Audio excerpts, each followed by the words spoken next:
Why do rocks rain down on these houses each night, apparently from nowhere? Does a paranormal force propel them? The police are baffled. They can find no normal explanation. And what caused chaos in this German office? Why did lamps swing when no one was near? Why did the telephone make hundreds of calls while witnesses saw no one was dialing? Was this a supernatural subscriber? Mysteries from the files of Arthur C. Clarke, scientist, writer and visionary. The scientist who invented the communications satellite, the writer of 2010. And now in retreat in Sri Lanka, the visionary who ponders the riddles of this and other worlds.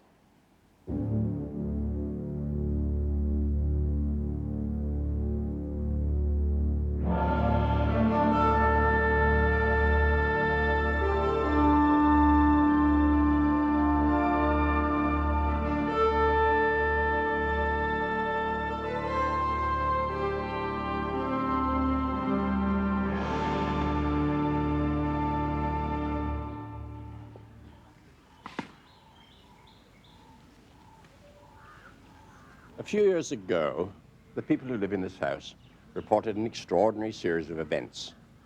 Household objects moved around, and one observer saw a loaf of bread rise slowly in the air and hurtle across the room. Naturally, the family was scared and had no idea what was going on. But to any student of the paranormal, this spelt poltergeist. Poltergeist is a German word which means noisy spirit, but that's very much of an understatement. Poltergeists are the original things that go bump in the night.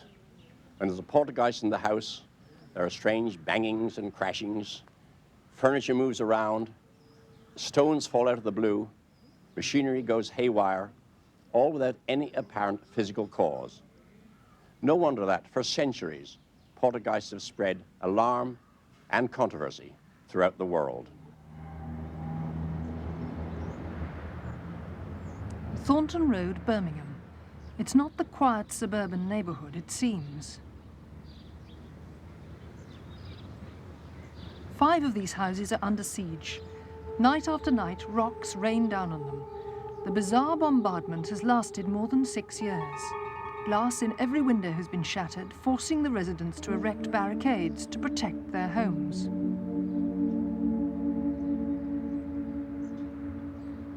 The stones seem to come from nowhere, yet the damage they do is real enough. Not just to the buildings, but to the householders' nerves and bank accounts. We've had all the panes but 2 go on the garage, which are the big panes. I think they're about 14 foot, with reinforced glass, which cost nearly £700 to be replaced. And we have, since they've been replaced and the wire netting's been put up, we've had another 4 panes go now. Most of the windows on the veranda have been broken. Over £500 worth has been put in there. Various other windows have been cracked, and we have now wired all those windows and have been wired for nearly 12 months. Birmingham's police confess they're stumped. In charge, Chief Inspector Len Turley. When I first came here some 12 months ago, I thought at that stage that I would put 2 policemen on it and it would be finished in a couple of days. That has proven to be totally wrong. The case has all the hallmarks of a poltergeist outbreak. Its eeriest feature is the way the rocks seem to come out of the blue. In vain, the police have combed the gardens for vandals. No human being seems to be throwing the stones. Yet the stakeout goes on in Thornton Road, night after night. At this stage, we've probably wasted somewhere in the region of 3,500 man-hours in observations and inquiries in the Thornton Road area. The backs of these 4 houses in Thornton Road are virtually a battleground. And clues are hard to come by. This is a selection of the stones. This one is about average size. As you can see, it is quite a hefty stone. It's a pebble. It looks as if it's come from a seashore, but it hasn't. The gardens of these houses in this area are all have these pebbles in them. The interesting thing about this and all the others that we've had is everyone appears to have been washed or scrubbed. None of them contain any dirt at all. We have had police officers lying, standing, hiding themselves from 6 p.m. in the evening until 2 and 3 o'clock in the morning in all kinds of weather.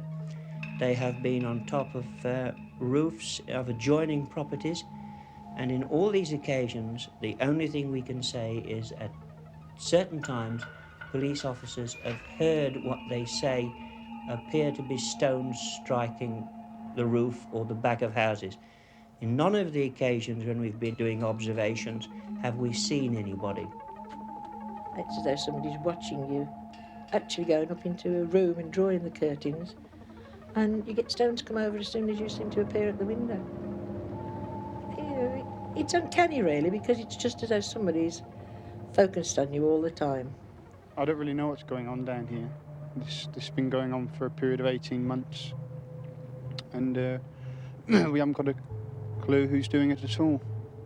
Already this year, we have arrested 1,997 criminals. We have solved, in the time we have doing this inquiry at Thornton Road, we have recorded and solved 5 murders, 2 of which have been extremely complicated, and the inquiry was very protracted. And we've used the same expertise on our stone throwings as we have on these other incidents, and we're still no farther forward with the stone throwings. KVOA-TV of Tucson, Arizona reported a similar pelting poltergeist in 1983. Richard Birkbigler and his family are virtual hostages in their home. For 60 days, ever since they moved into this isolated area on Tucson's east side, they've been bombarded by rocks thrown by an unknown attacker from the deep brush surrounding the house. It goes on every night for the last 7 weeks, and the last 2 weeks for 9 weeks, and the last 2 weeks has been night and day. The sheriff's department says it has been unable to find any trace of the alleged attacker.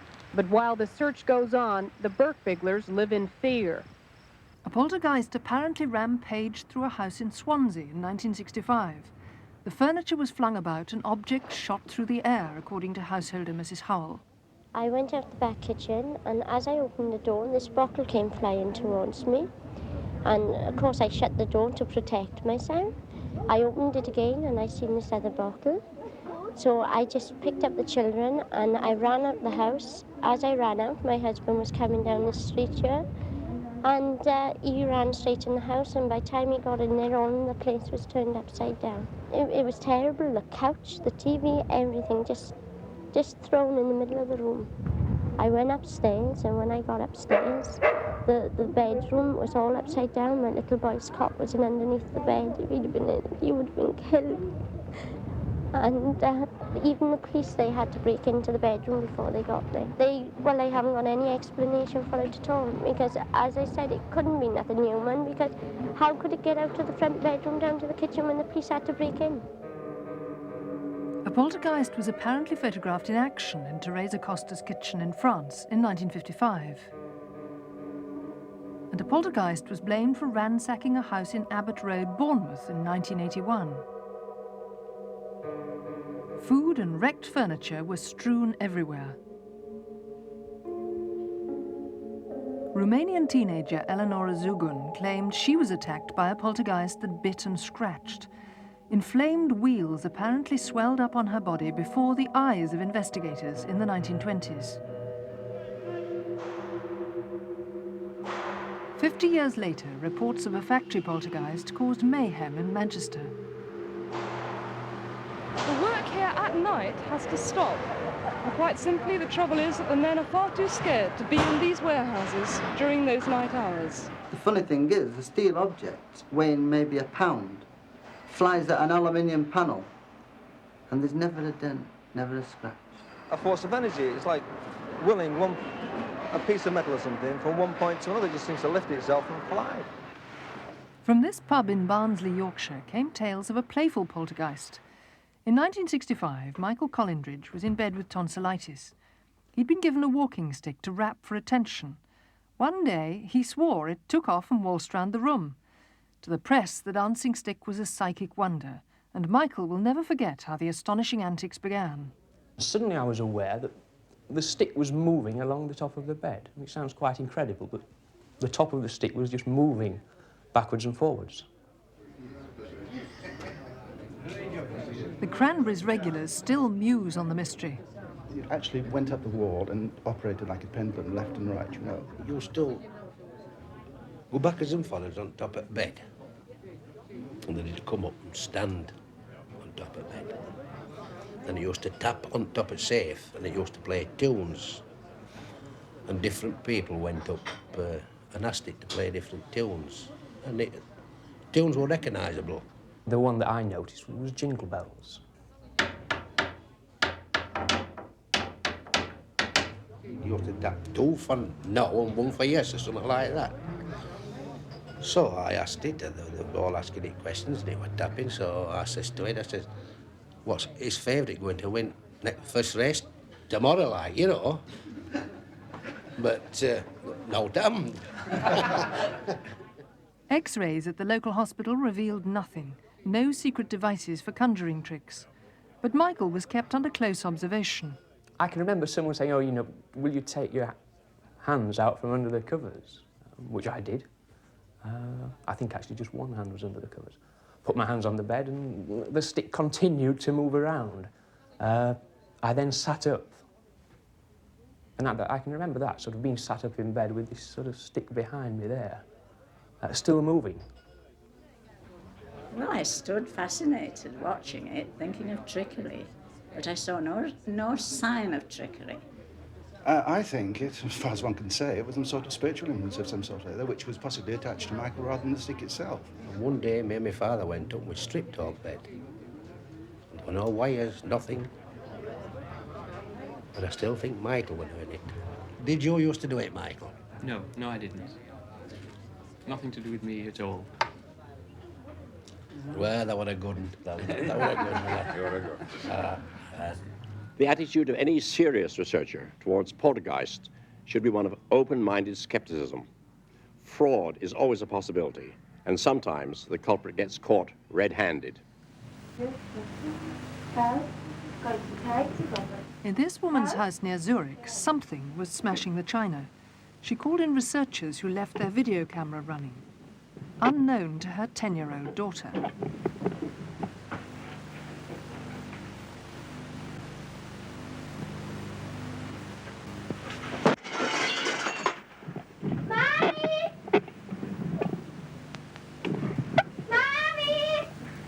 Das ist da gestanden, das Brünnli. Da so, Brigitte. To the mother, it looked like the work of a poltergeist. And the case might never have been solved if the real culprit hadn't been captured on tape.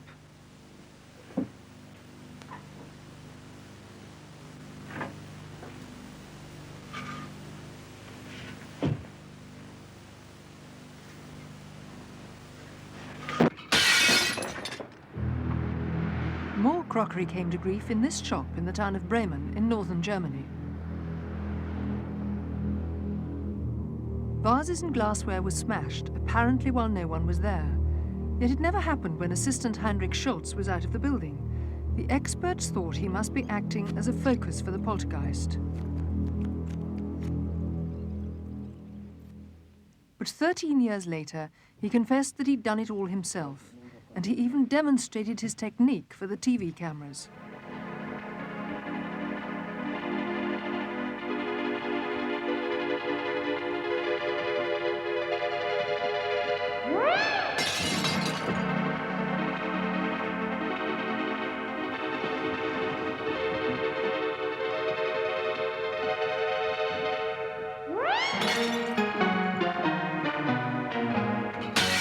He dropped plates beside a tape recorder to record the sound of them smashing.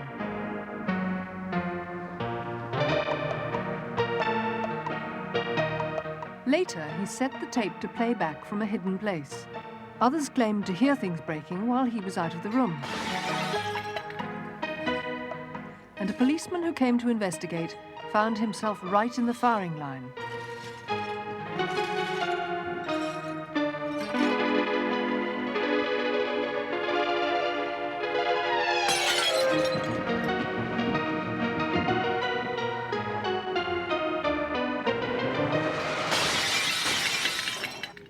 Some investigators have tried to explain poltergeists by natural causes.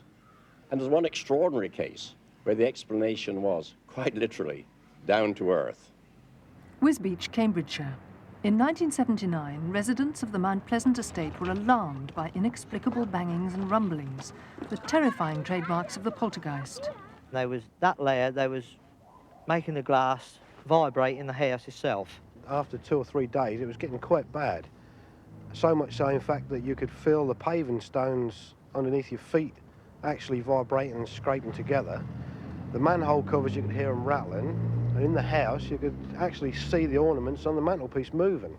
I have black brass plates and there's ornaments, and we were sat there watching the telly, and they started to shake at first, and then they just, one by one, started to fall off shelves and off of the wall, you know, and you thought, Craigie, whatever's going on here, you know, it just weren't natural. We didn't really know what it was. I mean, it could have been earthly spirits, if you like, something rearing up underground. We just didn't know what it was, you see. And if you don't know what something is, then it is unnerving, isn't it? I mean, these sort of things don't happen every day, you know, things just flying off walls and movements from underfoot, you know, it was eerie, it really was. But the real cause was reassuringly unparanormal. An air relief valve had failed in the main sewer. Effectively, the air was trapped in the rising main and was, in fact, moving up and down the rising main, causing the tremors. This would be similar to a central heating system. Air gets trapped in, the pipes rattle. If you imagine that in pipes of this size, effectively you've got 10 or 20 times greater noise as well. And the pipe ran directly under the road where our houses were, and that was their explanation. It was just this sewage pipe. You know? Elsewhere in Cambridgeshire, they've found poltergeists aren't always so easy to explain. A gentleman brought out a very plausible theory a number of years ago about geophysical forces underground hitting a house and making things shake, you see. Vibrations go up the wall, hat boxes are thrown off, tables are displaced, vases suddenly move, and people are sitting in this house and they don't realise that it's due to underground water running underneath, or disused drains, or a seismic disturbance, or something of that nature, geophysical forces. Tony Cornell is testing whether such forces can create effects that could be mistaken for poltergeists. Right, we'll just mount this up here. Down a bit, down a bit. Engineer Scott Steedman fixes a powerful vibrator to the wall to shake the house just like an earth tremor. Down a bit, down a bit. This whole house probably weighs about 100 tons. Yes. So that a normal earthquake, well, a good-sized earthquake that really would probably do some serious damage to this house, would put perhaps 20 or 40 tons horizontally on this house. On the mantelpiece, household objects are carefully positioned, the sort of things that fly about during poltergeist outbreaks. So we can really shake the house properly. So if anything is going to happen, it's going to happen like right, this. so shall I go upstairs and have a look? I think it's a good idea. Righto. Right, now if we come up the stairs here, you see the traditional wardrobe with a hat box has not been thrown off. The idea was that you've got a vibration up the wall and it threw the box off. Nothing's moved there. This hasn't moved, the cup hasn't moved. The plate, sorry, the tin tray balanced on one nail, which is very precarious. That hasn't moved at all. Nothing has come off. Take it up higher. We're running over 100 hertz. Well, there's a low vibration. About 120 hertz. I can feel it through my feet. Well over 10 tons going in and out of this wall 100 times a second. A typical poltergeist effect at the expense of a cup is it doesn't just drop like that. It flies and smashes, you see. But nothing. We're getting nothing like that at all. Tony, what can you feel up there? I can feel it through my feet, but there's nothing moving. Well, it is a local effect. I mean, it's very local in that wall. Yeah. Right, let's wind it up a bit faster. Yes, that's fine. Only when the machine's really racing, virtually shaking the house to destruction, do things start to fly.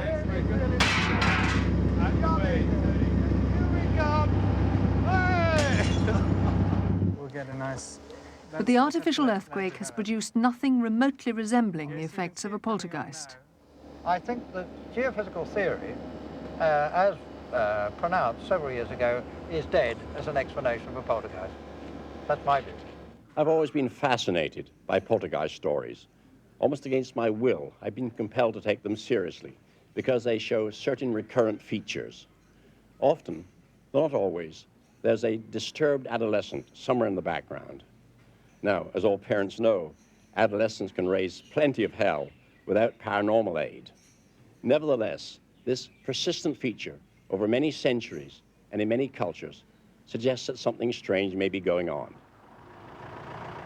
In the winter of 1967 in Rosenheim, southern Germany, chaos descended on a lawyer's office. Every piece of equipment suddenly went crazy. Herr Adam, the lawyer, and engineer Herr Brunner were caught up in the strange events.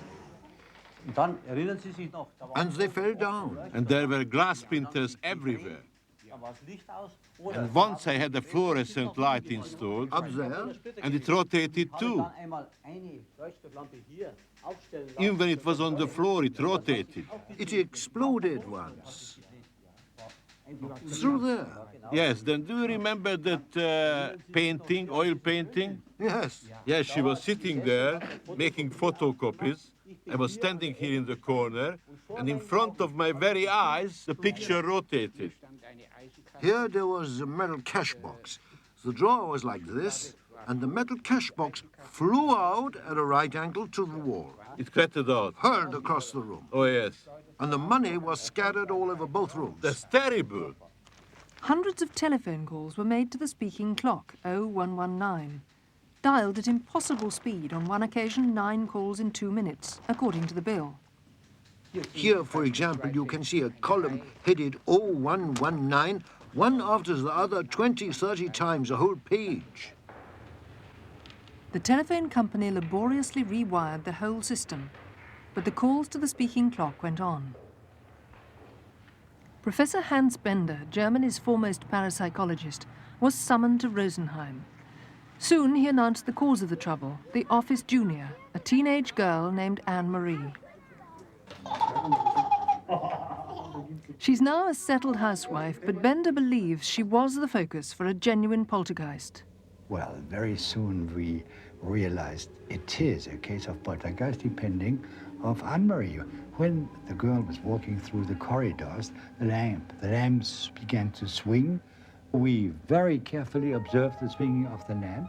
We did not notice the beginning, but the, amplitude was increasing without the presence of anyone. So there was a supply of force, you know, and nothing happened when she was not present. So it was a very clear case of poltergeist phenomena. I must say I felt very humble. I was completely shocked. I must believe it. You could put it that way. I must believe it. But I did not want it to happen, you know. That is true, but otherwise, I suppose I was the cause. The most extraordinary phenomena, I think, are the telephone phenomena. I never observe it in other cases. And the interesting aspect of these telephone phenomena is that Anne-Marie, without having the slightest knowledge of the technical system of a telephone, seems to have acted on swings. And so produced unconsciously these calls for time, 0119, and this for weeks, and sometimes 4 times, 5 times in a minute. And the motivation may have been, when can I go home? Not at all. I'm no different from anybody else. Is it possible that adolescents can possess powers which they lose in later life? I think it's very unlikely, but I don't think it's completely impossible.